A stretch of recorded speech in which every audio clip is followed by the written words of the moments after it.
Hi guys, it's January 4th, I believe. Ooh, just gave me anxiety. I just signed on to my YouTube account because I saw that somebody wrote me a comment or wrote me a message that I couldn't finish reading, so I needed to sign on the computer to see it. And I don't think that my phone notifies me on all my comments and all my messages and stuff, and I just went through so many messages that I got of people contacting me about panic disorders and their anxiety disorders and emetophobia and fears of choking and whatever, and asking for more tips and more help on how to get over this and move forward with your life, because I know that a lot of you guys have seen my videos from 6 months ago where I was horrible and crying all the time and sad and terrified and living my life like, what kind of life was that, And how I got to where I am now, which I'm a lot better, but I am not cured by any means. I don't know if I've said this in another video because I haven't made a video in so long. I was so panic-ridden that I had no perception of reality. Everything looked fake to me, and that alone scared the shit out of me. Forget my phobia of throwing up and my fear of fainting and, all of that, and not being able to eat because my stomach is in fucking knots 24/7 because I'm so scared something's gonna happen that I don't know. I don't even know what I'm afraid of sometimes. My body just is, I'm terrified. You would think like an intruder came in my house and put a gun to my head. That's how afraid I am. I started slowly when I told you guys I was going to that DBT program. And my therapist said something to me, and I guess that you sit here and I've said for 11 years now, I will do anything to get better. Anything. And I had to tell you that I'm anxious right now because I just ate and I have food coming out my throat. Because I know one of you just wrote me a letter, have acid reflux too because I've upset my stomach so bad. And I'm scared I'm just going to come up my throat, even though I think that that's not possible, what I heard. Regardless of that, it's giving me anxiety right now. Go down my throat. I wish it was just go down my throat. When I really wanted to get better is when I went to DBT. You think in your head that you want to get better, but there's a difference between wanting to get better and getting better and making the choices and the lifestyle change that you need to make to move forward to pull yourself out of it. And the difference of that being is, I've been in therapy for 11 years. And not once did I really, truly take into account what my therapist was telling me to do, with the breathing techniques and stuff, because for 10 out of those 11 years, the breathing made my anxiety turn into panic attacks. How am I supposed to fucking breathe? Slowly, breathe in, breathe out. Are you fucking kidding me? How the fuck are you supposed to breathe like that and try to be calm when you're having a panic attack? It's impossible. It doesn't even make any sense. So that was one thing that I've heard from a million people, and breathing is the way to go. So every single day, morning and night, 5 minutes, I put on YouTube, pure meditation or whatever I would find on YouTube, close my eyes and start relaxing my entire body like they tell you in yoga. Start by relaxing your forehead. Now relax your eyebrows. Now relax your eyelids. Feel your cheekbones relax. Relax your nose. Relax your upper lip. Relax your lips. Then relax your neck. Relax your chest. Relax your shoulders. You'll feel your shoulders start pushing back. And do it to every body part that you have. Until you are lying in your bed, your hands feel, to me, they feel almost numb. They can't move, and you're lying dead on your bed. Not really dead, but you know what I mean. You would look dead. Not, whatever. You know what I mean. And you're just laying there. And just start breathing. Don't listen to your therapist. If you can't breathe in, I fucking smoke a pack a day. I can't breathe in for 6 counts. But I can breathe in for, I don't even count anymore because the counting makes me anxious. So I just breathe in, breathe out. And people do the breathe in through your nose, out through your mouth. If I breathe out through my mouth, I'm having a panic attack, and that's it. So I breathe in through my nose, and out through my nose. And I will do this. You need to do at least 10 of them to start making your heart rate go down. So don't think you're going to do 3 of them and, oh my God, I breathed in and breathed out, 3 or 4 times and it's not working. You need to do it at least 10 times.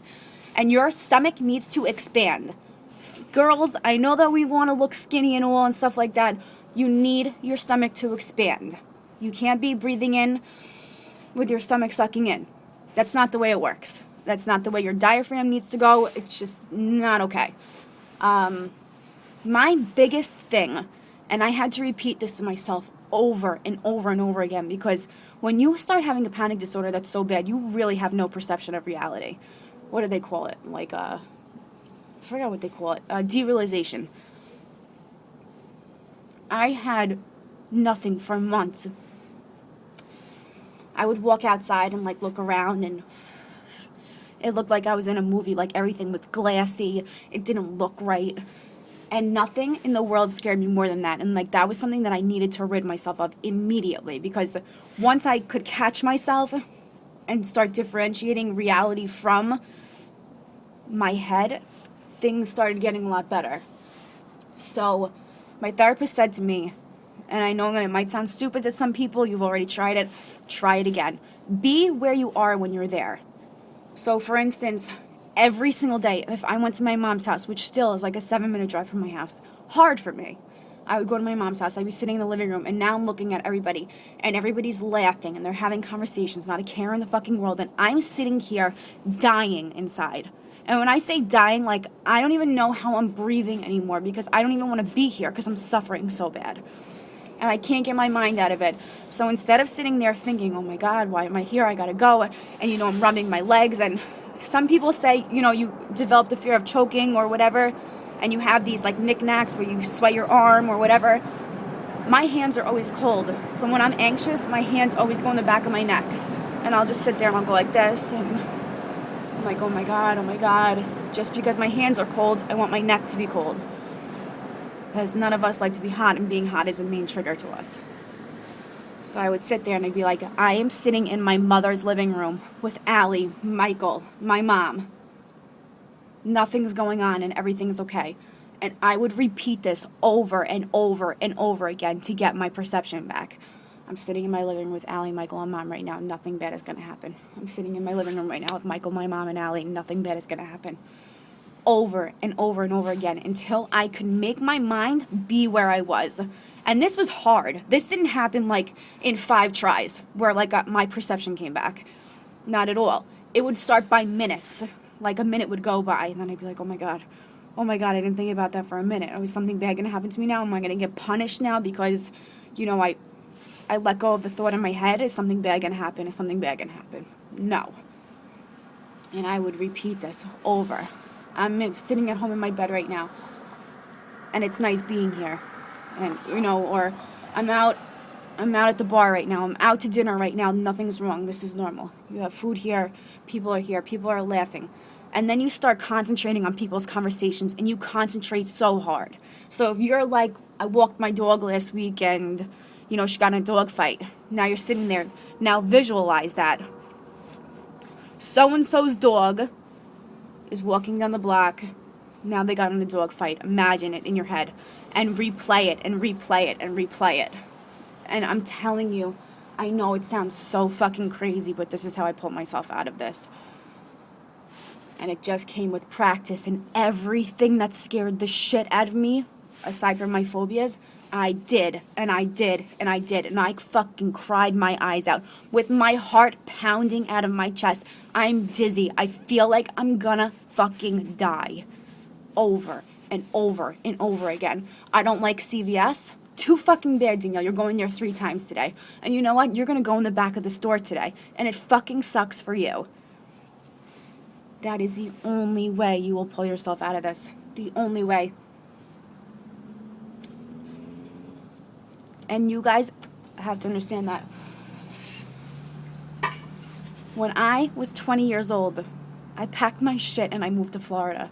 I packed my life up and I left, and I lived there by myself with my phobia. My panic disorder wasn't that bad. I had to do everything on my own. Food shopping on my own, shopping on my own. And I loved it. I went to work by myself, and I had to walk 15 minutes from the parking lot to get to the bus to bring me. I was working in Disney World, to bring me to my job. And every day I sit here in my fucking house and I'm like, how the fuck did I do that?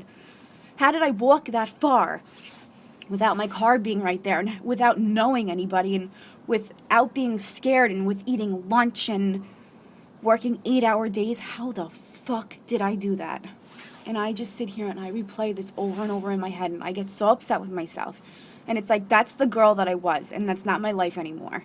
And it's like, when you start rebuilding your life after a panic disorder, I promise you, you appreciate things that you never would even think of in your entire life. My best days are the days that I could just walk into a store and buy something. I went into the supermarket by myself for the first time the other day. And I don't stay in there long. And I don't stay in there if I know I need a lot of stuff. And I don't stay in there if the lines are really long. I just don't. And I can't. Not yet. But I'll get there. I can hardly go anywhere by myself still. But like, if I don't fight for me, nobody's going to fight for me. Medication is not going to fight for you. I mean, who am I to sit here and act like a fucking doctor? But like, you're coming from somebody who I couldn't leave my house. I was on Xanax, draining my fucking brain out. Xannied out of my face so that I didn't have to deal with how I felt. And even then, it didn't matter how much Xanax I took, because I still felt just as shitty as I felt before I took it. And just as scared. Was my body relaxed and stuff? Yeah. Sometimes could I laugh and get away from my mind for 5 or 10 minutes? Yeah. It's a temporary solution to a permanent problem. Anything you're on, you sit here and you're like, oh, if I go on Zoloft, or if I go on Lexapro, or if I go on Celexa, or if I do this, that, it's going to make me better. No, you make yourself better. This is a life choice that you have. We didn't choose to have a panic disorder. 90% of us don't know how it was brought on. We'll never know how it's brought on. You could sit here and think of 1,000,001 reasons on how you developed this. You could spend your entire life wondering. But really, does it fucking matter? It doesn't matter.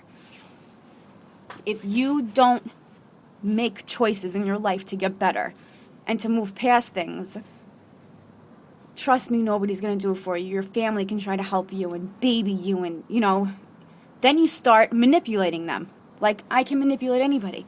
Oh, you want to go out to dinner? Oh, you want to go here? And in my head, I'm like, I can't fucking go there. That place is so big. It's so packed all the time. And I'm like, oh, well, you know what? Let's go to Gino's down the block. That's like a fucking 2x4 restaurant. And I feel safe there, and it's like 3 minutes from my house. Or I'll say, oh, I have a gift certificate there. Oh, oh, you want to go to that movie theater? How about we go to the one right over here? Because, they're playing the movie at this time, and that's a little bit more... You can manipulate anybody. We become massive manipulators because of this disorder.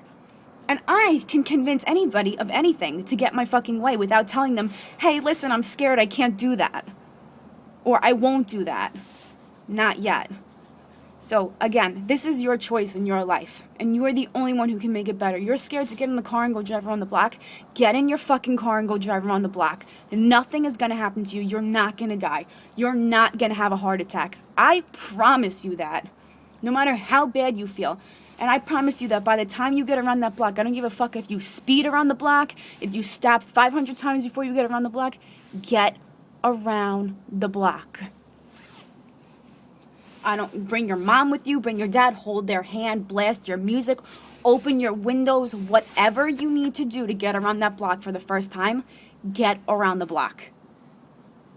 And then the next day, after you come home and you feel accomplished, you feel like you work like a 10-hour work day after you accomplish your first thing, Do it again.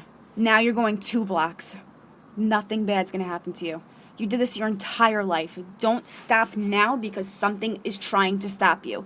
It's a fucking demon inside of you. You feel like you have to fucking kill it before it kills you, right? Guys, fight, fight, fight. There's no flight. We're not flying anywhere. We're not running from this because it's never going to go away. It's either you learn to live your life with this or you're not living at all. And that's it, point blank. I'm going to just cut this video now because it's almost 15 minutes. You guys can write me obviously all you want. I'm going to start going on the computer and looking. Love you.